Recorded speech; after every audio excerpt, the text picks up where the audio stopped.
success is different. And I think that everyone thinks that more views is better. I know plenty of people out there that have hundreds of thousands of views that are making nothing, but then I know a lot of people that you've never heard of, 5,000 followers, that are making bank. Yeah, I don't need that kind of content. Like, I need 4 people to see my stuff, but those 4 people are going to pay me 300 or 400 grand.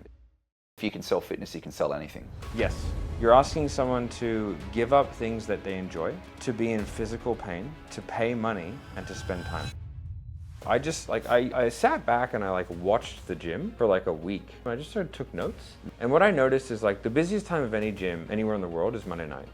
And every trainer is full on Monday night. So what I did is I went out Monday night from 5 to 8 p.m. I just prospected. And everyone was like, what is this guy's fucking... I had 40 sessions in 30 days. Hook, right? It's part of the sales hook of no, you don't need to post. You don't need to do content. You definitely do. You don't need to do this. You don't need to do that. They just come to you. It's easy. You don't need a big following. I mean, you don't need a big following, but you don't need to do this. You don't need this. Get a couple of people to be in your DMs on Instagram and ask them about their health and fitness. How important is content? Bro. How important is brand? How important is providing value to your audience? Yeah, it's incredible. It's just I know, with Seventh Level, I don't think there's anyone who does more content than you guys. No. You are Maybe Gary content, mate. I'd even argue that. Yeah. Not even Gary V. The amount of content you guys do for Seventh Level, it's just, and value content too, not just crap, not just garbage. Valuable, tangible, actionable stuff that you can use immediately in your business, but it shows on the back end. Yeah. And to be honest, we have a lot more.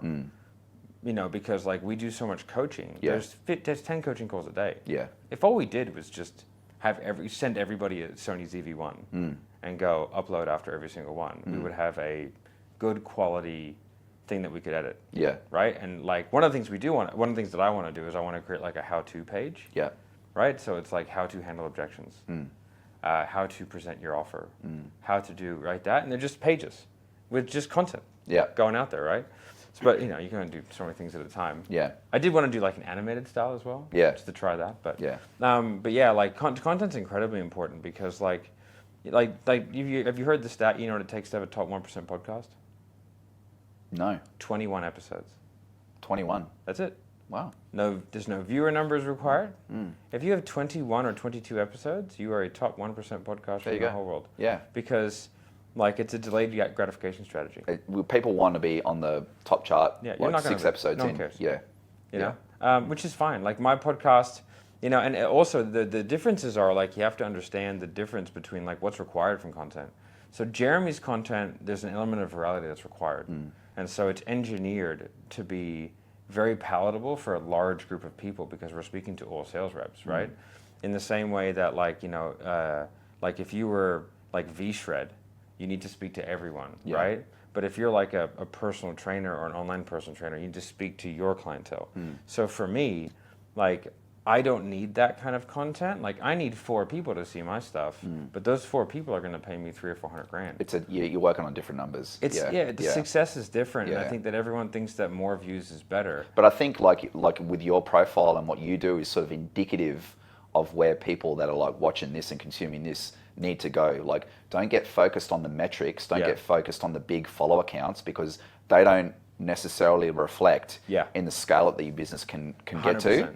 You don't need 100. I know plenty of people out there that have hundreds of thousands of views that are making nothing, but then I know a lot of people that you've never heard of that are 10, 20, 5,000 followers that are making bank. Yeah. That are doing really well. Yeah, you can have a highly monetizable following. Absolutely. And I think you got to speak to if you speak to those people really passionately, and you're very consistent with your messaging, you're not afraid to talk about the things that other people don't talk about. The thing that kicked my profile off was there's a metric in sales that only the sort of high ticket community use called offers made. Yeah. Right? And so it's I close 70% of the offers that I make.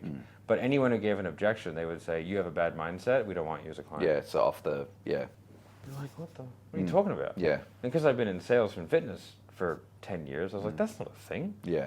And when I came in, I was immediately successful in high ticket because I had 10 years of fitness sales, which is way harder. Yeah. It's the best prep you can have, right? And so I was this is bullshit. This is stupid. This is a stupid metric. You're just pretending. All of you suck. Yeah. And I can prove it to you. Yeah. And I was let's have a bit of a comp. And I went into like a sales comp because Taylor Welch ran a sales comp. I remember following that online on I crushed Facebook. everyone. Yeah. I absolutely annihilated. I won. It was an award, right? Every week, and I won every award every week to the point where they called me for the last one and said, "We can't give it to you, because it's just been you every time." I was like, "Yeah, man, if you want to give out participation trophies, you're more than welcome. I don't care. You do Encouragement awards. Yeah, it's your business, bro. Like, you get to do what you want." They offered me a job actually at the time, but I had to work Nashville hours, and I was like, nope. Yeah. I actually went to Taylor's house a little while ago. I did a podcast with him. He's cool. He's a cool guy. Yeah, I saw that one actually. They had the FTC issues and stuff. Fascinating, man. Yeah, it's crazy that whole sort of side of the sales world. Yeah. The stuff that I've only sort of become aware of it. Yeah. Through talking to you. It's pretty interesting how it went down, and it was all pretty interesting. But yeah. So all right, cool. Well, let's talk about like how you got into fitness. Yeah. So, well, as you know, when you leave special operations, you only have two options: fitness or cop. Cop, yeah. That's it. That's all you're allowed, or you have to sign the paperwork and everything. So when I got out, became a personal trainer, and then from there, like I just worked in fitness first. But like I learned, it was funny. Like you sort of scope around, and you're like, I see these guys over here that are really good at being a PT, but they're all kind of broke. And then I see those guys who kind of suck, but they're really full. Yeah. And I was like, there's something to that. This is where your experience is really quite unique. Yeah. And so I kind of went like, And so I did a bunch of courses like to get better at PT because like I want to get better at PT. But then I was like, man, this doesn't make any sense to me. And so what I did is I was like, I sat back and I like watched the gym for like a week. Like I didn't really do that much, but I like watched the gym. I just sort of took notes, and I was like, And what I noticed is like the busiest time of any gym anywhere in the world is Monday night. It's the busiest time, and every trainer is full on Monday night. And I was like, oh, well, I'll just never book sessions for Monday night. I was like, that's simple. I'll be the only one prospecting. Like so, what I did is I like went out and like did prospecting, and then Monday night from 5 to 8 p.m. I just prospected. So it was 3 hours of prospecting the busiest time in the gym where I had no competition. And everyone was like, what is this guy's fucking doing? I had 40 sessions in 30 days. Right? And I was like, oh, sweet. Yeah. And then all I did was prospect in the times that I needed sessions. Because I was like, why would I prospect at Monday night now that I'm full at nights? Yeah. So then I just started prospecting at like 10 to 12, which the gym's pretty empty then. But those people, one, they have money. Yeah. Yes. Right? Yeah. Because like they're there in work hours. Yeah. Yeah. So it's like they're either the business owner, like very high up, or they're a stay-at-home mom. And in Sydney, if you're a stay-at-home mom, like you're probably doing pretty well as a family. And so that's how I filled myself up. And then I just stayed full all the time. And then I was like, oh, okay, this is pretty cool. I was probably doing 60 sessions a week, 60 45-minute sessions. So I was making like $4 or $5 grand a week. Yeah. I was like, this is awesome. Yeah, I'm doing way more than I was doing shooting. Yeah. Right? Shooting guns. Yeah. And then I was like, oh, I'll and I developed a relationship with one of the guys at the gym, to where like what we would do is we would do each other's sessions for free when we had holiday. And so it was like I would do like 80 sessions one week, and then I would go on holiday, and he would do like 80 sessions. Yeah. So, but we didn't have to stop getting paid, which is the biggest rigmarole. Nice. So I didn't pay him, he didn't pay me. We had a handshake, we just trade. And then so did that, and then from there we're like, hey, let's start a gym. And I was like, yeah, sweet. But we were working in the city, but the gym was in the east. So we didn't really get a transfer of many clients. We got some, but not many. Yeah, because gyms are like, especially, it's very it's very local. Geographical, very location. Yeah. Like you're not going out of your way to go to a gym. No. Like my gym is like in between my house and my work, and that is where you put a gym. Yeah. Someone told me once, put a gym next to the best suburbs on the way to and from places of work. Yeah. And I was like, yeah, that's the way to do it. And if you can get parking, even better. Yeah. So where we had the gym, I think, was pretty good. Bonai Junction, it's a good, because that's where the the transportation center is. So very convenient to and from work, right? Because you can get in the city, all that kind of stuff. So that was a good spot. The only thing is there are 53 other gyms in the suburb, right? So yeah. But to be honest, that's not actually a bad thing. Like that can be quite good as long as you do it right. Yeah. If I did it again and I had the money that I have now, I would open a gym dirt cheap, ruin everyone, and then jack up the prices. Exactly. That's what I would do. Yeah. That's what I would do now. But so we kind of did that, and man, we were like, man, we were 8 weeks into like 12 weeks rent free with like 7 clients. Yeah, scary. It was fucking scary. And then I saw kind of an advertising of like how to do Facebook ads. So I went to the seminar, ended up doing that. And then from there, just started doing Facebook advertising. And so I was like, okay, cool. And like, I just got obsessed with that component. I did like the John Benson 3X VSL course. Phenomenal copywriting course. So I learned copywriting because my ads were going like, and I was like, okay, I got to figure this out. So I learned copywriting. That made a huge difference, like a monster difference. And then learned how to use like some of the different tools a bit better so I could make better sites and like, and then you start realizing like how much, like, and then you start seeing the patterns of the data. Yeah. And so like I sort of started looking at the data and I was like, oh, okay, like this is back when you can get 10% click-through rates, 12% click-through rates, right? Those like, are the days. Right? And so I was like, oh, okay, if I have this headline and this picture, I get this. I was like, okay, so that's the CPC, that's the click-through rate. Yeah. And then I was like, the copy, they go to there, so the landing page views, like the click-through, is going to be from that. And then I was like, okay, cool. Like, how do I manipulate the page It's now? almost like ClickFunnels before ClickFunnels. Yeah. It's like, how do I now manipulate the page to get stuff that I want out of that? Yeah. And so, like, I ended up with, like, I was getting 80-cent leads. Yeah. Right? Really, really consistently. That sort of jacked up, I would say, over the years to probably, like, $7 or $8 for, like, a phone number. You know what I mean? It was, like, $5 for a phone number. But, like, speed to lead is quick and you just get them in. Yeah. Then what started to happen is like I was like the marketer of the business, and then like my business partner was like the sales, right? Because I didn't think I was good at sales. I thought he had the natural thing, and then but it sort of came about like I sort of had to get the sales part down, and then we ended up doing a partnership with some other people, but then I ended up getting thrown into a position where like I was the sales guy, full time and opening gyms. Yeah. And so now I was like, okay, I'm going to have to like, first of all, I've got to like do the council, negotiate the rates, get the leases, like do the fit out, like orchestrate the fit out, all the equipment, get everything in, and then like open it and train the staff. And I was like, this is great for 80 grand a year, but anyway, right? So I did that. And then like what we would get is we'd get 500 leads for the opening of a gym with a KPI of 200 sales. Yeah. Like 40% lead to close was the KPI. And I was like, huh. But like, I didn't know any better, so we did it. Yeah. Well, like that's pretty impressive. I didn't know that was stupid. Yeah. I was like, oh, impressive. I guess this is just what we do. Yeah.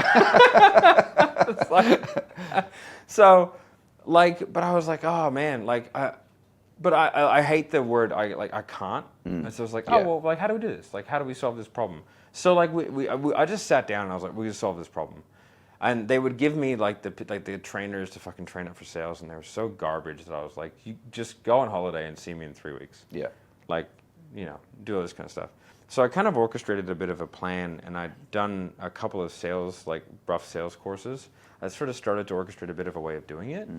And so, like, became really obsessed with like, I know where they're coming from the marketing, and now I've got to figure out the sales side. Yeah. And just sort of became obsessed with the numbers because, like, it's actually like the numbers, you actually have like far more control over things in sales than what you do in marketing. Yeah, for sure. It's more similar to shooting. Yeah, absolutely. Like and so if you know the numbers, you can make really, really small changes, and you can have phenomenally different results.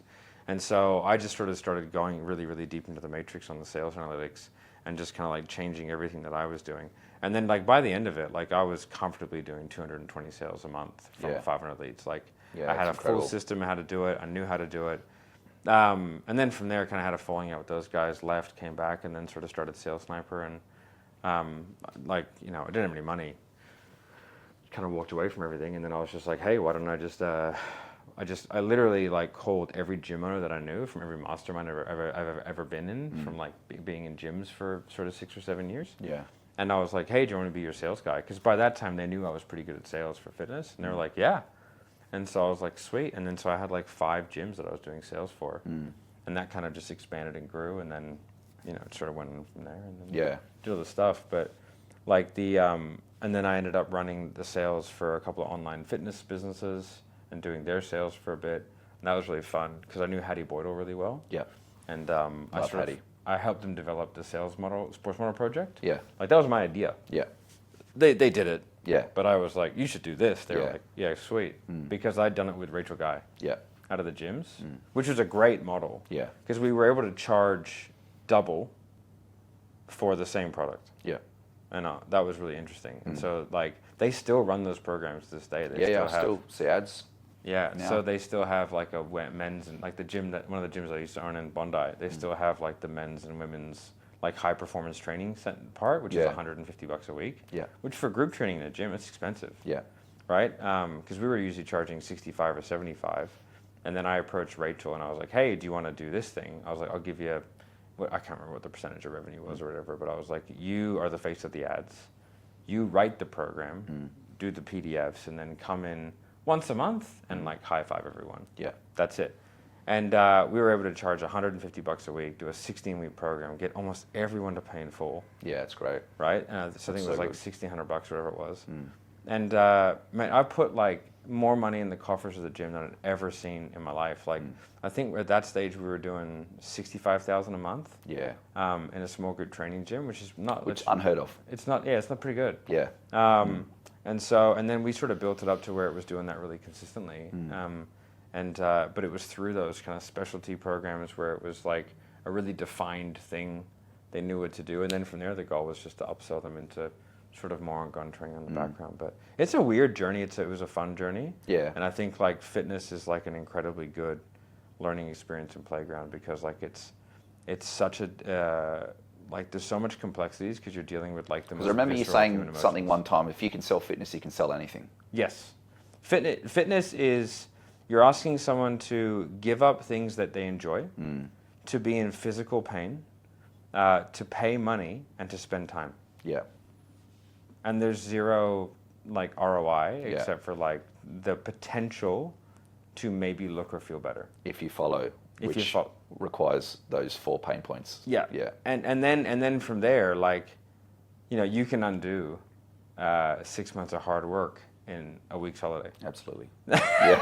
You can fully undo it. Like, back to square one. Yeah. So like it's a very difficult thing, and also one of the things that you really deal with is fear of failure and fear of success.